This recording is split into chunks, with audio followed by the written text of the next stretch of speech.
The Roadmap Planner removes the pain involved with creating and maintaining product roadmap and release plans by streamlining the planning process across one or more teams. It automatically forecasts and visualizes epic/feature level deliverables based on the number of issues to be delivered. It can synchronize with Jira to update the forecast as items are completed. Here are some high-level features and capabilities. It uses Monte Carlo simulation and historical lead times to estimate individual items based on the planned number of issues. It accounts for dependencies on other planned items within your team and within external teams. The plan visualizes individual deliverables and how they align with higher-level objectives. Individual team plans can be aggregated into higher-level group or organizational plans, allowing you to easily see the big picture. Visual indicators alert you to when incomplete items are approaching critical dates, and the planner updates continuously throughout the day, allowing you to see impacts to your plan of changes made in dependent plans. Okay, so I have several different copies of the tool set up here so I can demonstrate different aspects of it without having to go through and do any kind of reconfiguration. So the first thing I want to talk about, and I'll spend a little bit of time on this because it's important to understand as we go through different areas of the tool, is the tool's ability to do probabilistic planning and forecasting. So by probabilistic, what we're talking about is being able to incorporate probability into our plan versus a deterministic plan, which is a single point, all or nothing. So what we're looking at here is kind of an old school deterministic plan. You see each item has a start and a finish, and that's reflected in the bar going on down the calendar with the dependencies between them. So when one finishes, the other one starts. So the challenge with this is that, one, from a planning standpoint, it's very difficult to come up with a plan and determine how long it's going to take to do something within a very tight tolerance. You give yourself no leeway, no breathing room. So, what teams tend to do is they tend to bake that into their estimates, and they just make this wider, which is good. But then, from a communication standpoint, that's not reflected here. It's seen as like that's the amount of time it's going to take.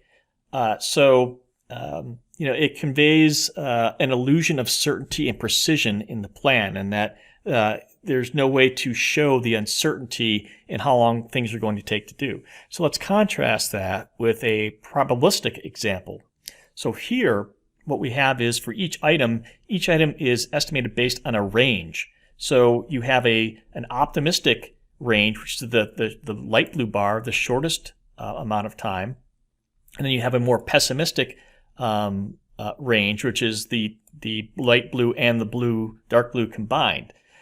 So that reflects our uncertainty in how long it's going to take to do something. That's not a bad thing. That's just reality. The percentages reflect the percentage of certainty, or the probability that we think that we'll get something done in that amount of time. So this light blue bar, we're saying we're 70% confident that we'll be able to get it done in that amount of time. And then the 90% is saying, or the dark blue is saying we're 90% confident that we can get it done within this amount of time, the end of February. So, and the dates over here reflect that. Now, when you have dependencies between items, what you see is the probability is changing, because the probability of getting something done when it's dependent on another thing is the product of their two probabilities. So if we, for our optimistic estimates, we said we're going to use a 70% probability for all of them. What we're doing is then saying, all right, since there's a dependence between this item and the next one, the first item has a probability of 70%. We think we also have a 70% probability of getting this particular item done, but the probability of getting it done, because there's a dependency here, is the product of this one and that one. So 70% times 70%, which is 49%. And then we're doing the same thing with the pessimistic. All of our pessimistic estimates are 90% probability, so 90% times 90% is 81%. And so you can see as we go down the line, the probabilities are getting lower and lower and lower, which is, again, reflecting reality. The further something is out and the more we have to do between now and then, the greater the amount of uncertainty there is going to be. So, one, this is a more realistic way of planning. And then two, from a communication standpoint, we can it's more visible to see that there's uncertainty in this plan, and these bars reflect that. So it gives you a better tool for in terms of being able to come up with plans that are realistic, and also gives you a better way of communicating that to your business stakeholders and whomever else you might be communicating with. Okay, so let's take a look and see how this was put together. So there's more to this. I'm going to start out with the simple aspects. So you see here, we have the names of all of the items that we have in our plan. Each item has an ID. Each of these IDs need to be unique. And then here we have the dependencies. The dependencies can be a dependency between anything in our roadmap, set in a comma separated list. And you can also have dependencies from other roadmaps, which I'll talk about later. I have a start date when the first one will start. I don't have start dates for anything else because that's all driven, since there are dependencies between each one of these, the start date will automatically be calculated based on the how long it takes to finish this one. So over here on the right is where we enter our durations. So first, I have probabilities set up for each duration. So I'm using 70% for each one of the optimistic durations.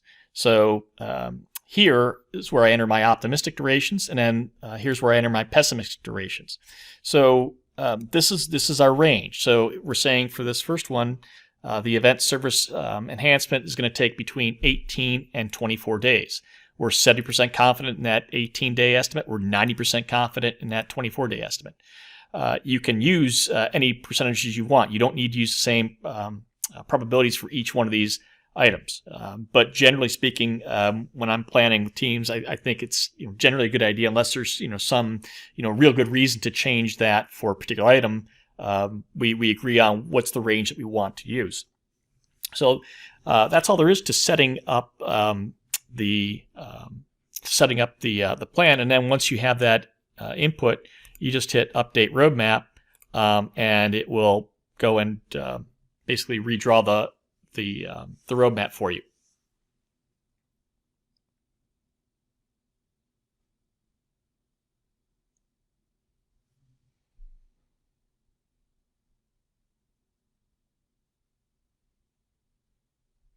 Okay.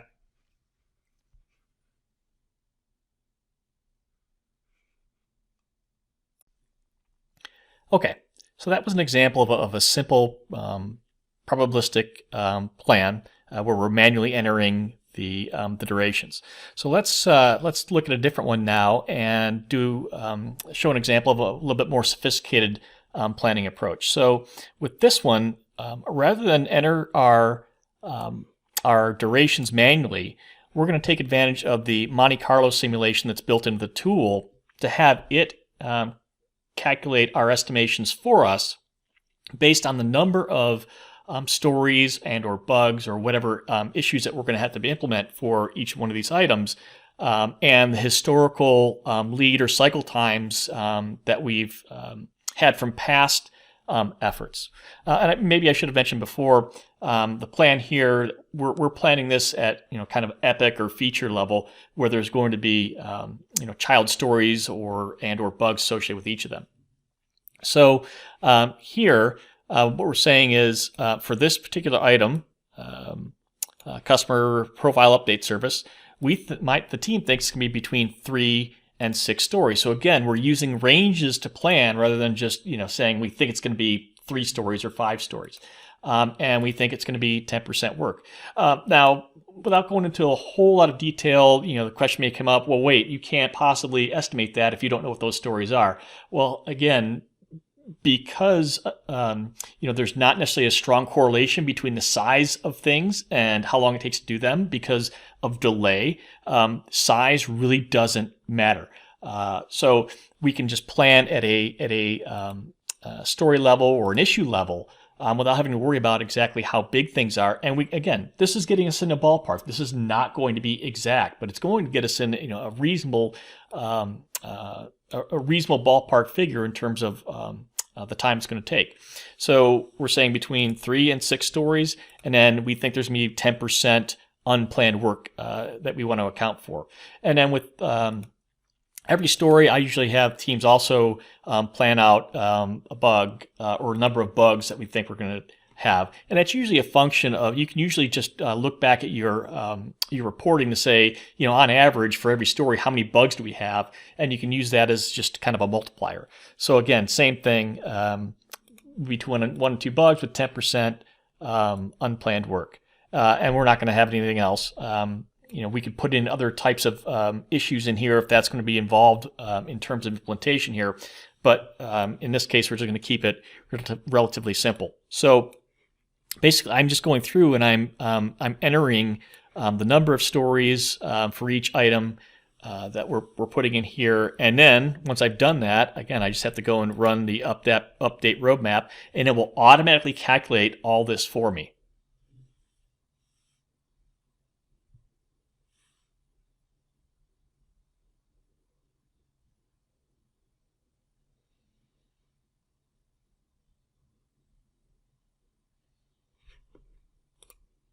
Okay, so here's my roadmap. I'll explain this stuff over here on the left in a little bit, but you can see here, now I put in a complete date, so when items are completed, they show up in green or whatever color we have configured as the completed color, but the rest of them are calculated automatically by the tool for me. So from a planning standpoint, what it's doing is it's really taking the onus off the team, having to go through and do lower level estimates, throw everybody in a room and come up with an estimate. The team can focus on, what's the range in terms of number of stories, which is a lot easier to come up with than going through and doing, lower level, estimates. Even like, doing sizing, it's a lot easier just to come up with, what's the range of this going to be. And again, the more uncertainty there is with, how big it is, well, just the bigger your range is going to be to reflect that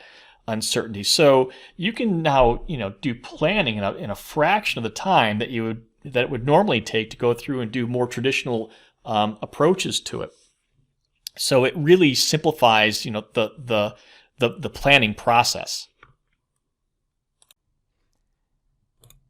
Okay, let's finish up talking about this input tab here. So I explained, putting in the ranges of the stories. So that's the second way you can do that, and it doesn't have to be one or the other. You notice here, like I have an item in here that is not calculated by the Monte Carlo. This is a case where it's just a fixed amount of time. I'm 100% sure this could be something like, well, we've got maybe a conference or something going on, or something that is a fixed amount of time. It's not effort driven. So you can mix and match in terms of how you put items in. So that's two different ways of doing it: putting in the durations or putting in the issue counts and having the Monte Carlo engine forecasted. The other way you can do this is through Jira. So in this case, I have one item over here. You see this update via Jira. If I click on that, then for this item, let's highlight that so it's easy to see as we scroll across. In this case, the ID I'm using, this is the ID of a Jira item. In this case, it's a Jira Epic. So what the tool will do is it will go into Jira, it will find the ID of this epic, and it will basically find all the issues associated with that particular epic, and it will then forecast based on either the number of issues that are associated with that epic, if the say stories don't have estimates associated with them, another hour estimates associated with them, or if they do have hour estimates associated with them, it will then use that information to then calculate the duration. So, and as you're going through, if you're using say a Jira Epic, as you're completing those stories, the tool will basically reflect that. So if you've got, say, 5 stories and 3 of them have been done, it will only use the 2 remaining stories to then determine what your duration is for that item. So what the tool allows you to do, not only it allows you to plan, but also allows you to then update your plan based on the progress you've made. So you can have all these could be Jira items if you want. And what I typically like to do is I like to start out, with the plan without having to put all that stuff in Jira until we get the plan solidified. And as we're progressing through the plan, creating those items, progressively rather than putting it all in Jira at once, because that's a lot of work to put a whole bunch of epics in and a whole bunch of stories. And why do that when, you don't need to have it? You really don't need to have it until you're close to actually beginning the work. And then you can actually put it in and use that to then monitor your plan and have that reflected here. Okay, so that's the other way you can do it. And then let's talk about this other stuff here. So what these things are these are categories. So the first four columns after the Jira column here are all categories. These can all be configured to whatever naming convention you want. All this information here can be configured. You just plug it into this list area, and this is what will show up in the forecast inputs. So what this allows you to do is basically group your items based on higher level objectives. So again, you can call it whatever you want. Category, team OKR, mission OKR, strategic OKR. These could say objective, whatever. But it's letting you roll things up at a higher level. And then that will be reflected in the roadmap. So if we scroll over here to the left, you see it's grouping these things based on their categories and team OKRs, mission OKRs. So this allows you to see how things are aligned at a higher level. Now when you're talking about a team level roadmap, you may not want all this detail, and you can turn this stuff on and off as you want. You saw in these, I chose to have those things. I configured it so that they didn't show up. In this one, I turned it on. Again, you can turn whatever ones you want on or off, and you can set the colors and orientation. There's a tremendous amount you can do from a configuration standpoint, but you can basically make it look the way you want. So this allows you to see how things are aligned, and then in terms of the higher level items, how far are we along in terms of completing a particular category or an OKR? Are we have we completed 50% or 60%, 70% of the OKR? That will help you keep an eye on the bigger picture as opposed to kind of being down in the weeds with everything. So the tool allows you to work at different levels depending on what your needs are. You'll see I'll talk a little bit more about these highlights in a bit, but basically you can configure the tool so it will alert you if you're getting close to, say, a particular finish date relative to the actual date. So if you're within a week, say, of your projected finish and you're still not done, it will highlight it in, say, yellow. If you're, say, within a couple days, it might highlight it in red. And the slip date is there to alert you if you've actually gone past your finish date. So these are just going to be visual cues that you can configure if you want. If you don't, you can turn them off. So the last thing I want to mention on this particular spreadsheet, if we go back to the inputs, is with regard to the dependencies. I mentioned earlier that you can have dependencies on any of your roadmap items within the plan. Anything that comes before an item can be a dependency. But you can also have dependencies on other roadmaps. So you see here, this particular item, ANDR4, it's dependent on this one up here. It's also dependent on this iOS2, which is a item in another roadmap. So that's this roadmap here. If we go back and look, so I can find that ID in here, iOS2, so it's dependent on that. So if we look here, we see that that particular item is finishing in, say, somewhere later part of February. That's reflected on the roadmap here. So you can see it, this one starts in the latter part of February.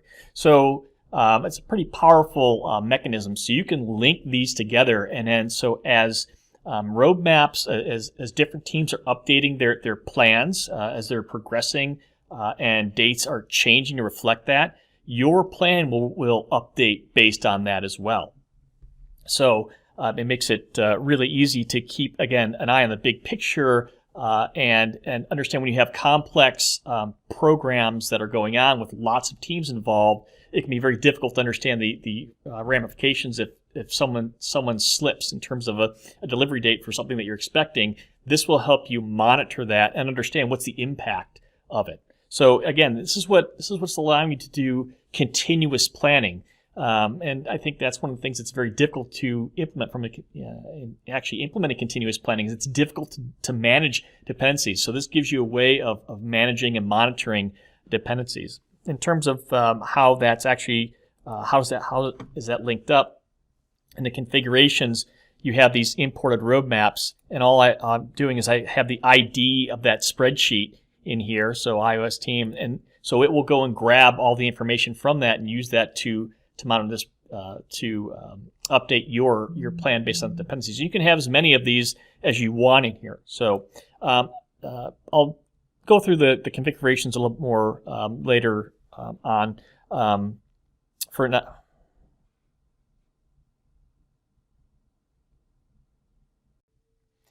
Okay, I'm not going to go through the configurations in detail. There's just the single configurations tab here. All the configurations reside in this tab. There's a lot of them in here. Most of them are going to be for configuring the look and feel of the app and the roadmap.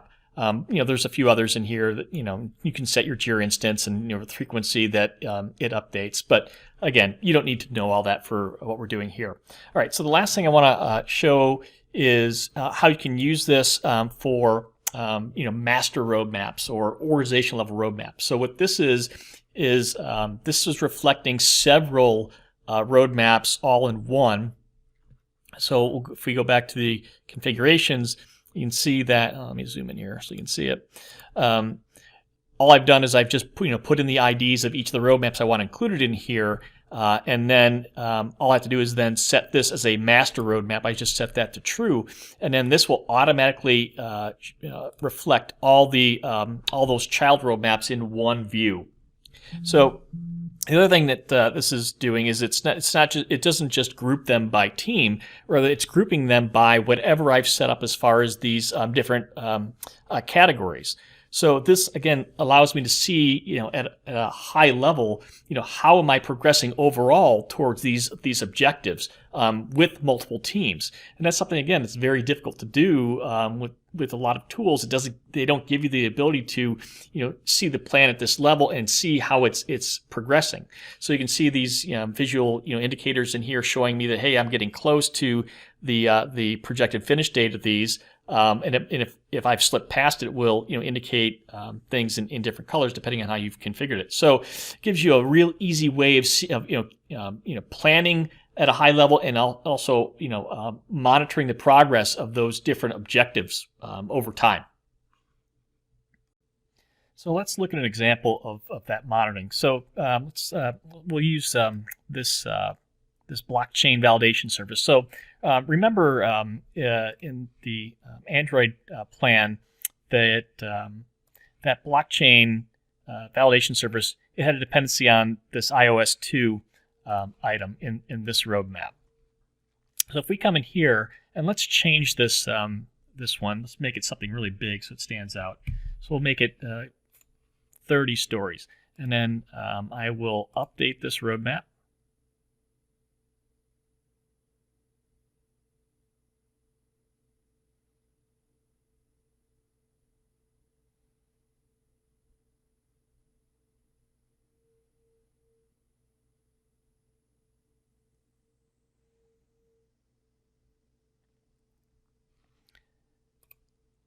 Okay, so you see that's now been extended out. And so let's then update the Android roadmap.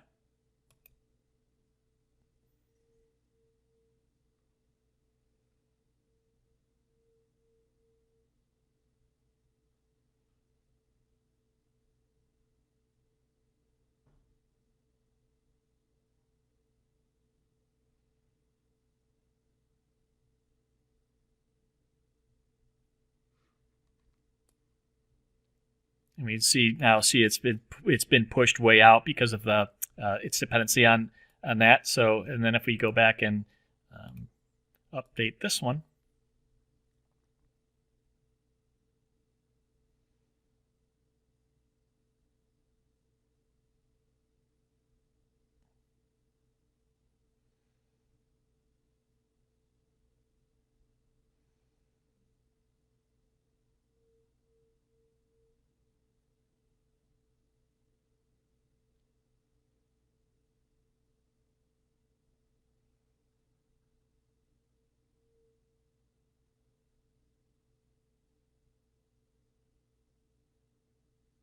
Okay, so it's finished. You can see it. It's now extended.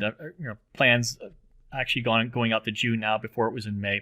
Now, obviously, I was doing that. I was updating those manually. The roadmaps update automatically on whatever schedule that you've configured. So it's not like you'll have to worry about making sure that these things get refreshed. They will refresh automatically. Okay, that covers the roadmap planning tool.